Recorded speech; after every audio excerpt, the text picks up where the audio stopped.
Social and ethical issues. The Freedom of Information Act.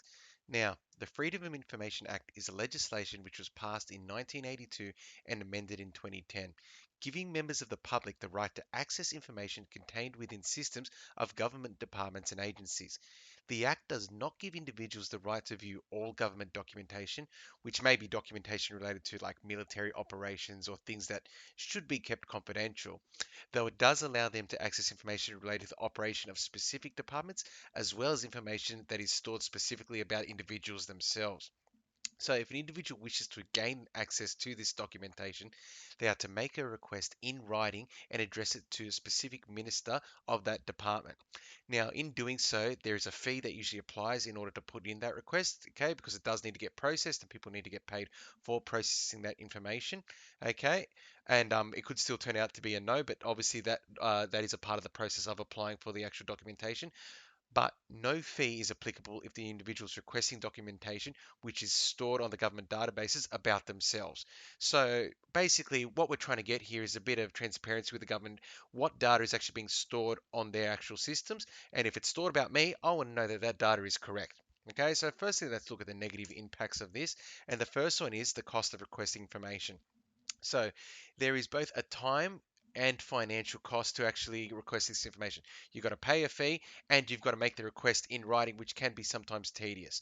Okay, this was though improved with that 2010 amendment where they made it easier and I think cheaper to actually access the actual data. The second negative impact is the turnaround or receiving information. A request can take up to 2 weeks to be approved and have that requested information sent back to the individual. Okay, so it can take time to actually get that data back, but obviously that's in relation to security protocols and making sure that the individual has the right to see that information and checking that they are allowed to view it and it does pertain to them. Okay, but obviously this is an act and it was developed by government for a specific reason, and so there are obviously positives to this Freedom of Information Act because it's meant to be a positive thing. Okay, and the first one is data integrity. Upon checking information stored about themselves, individuals can make changes to incorrect data, improving the system's data integrity. We can make sure that the data stored on the government system about ourselves is correct. Okay, and so it allows us to maintain that specific integrity, okay, of the government's data on their systems. Okay, flowing on from that, okay, is government transparency. Okay, allows individuals to be informed of government projects and practices within their communities.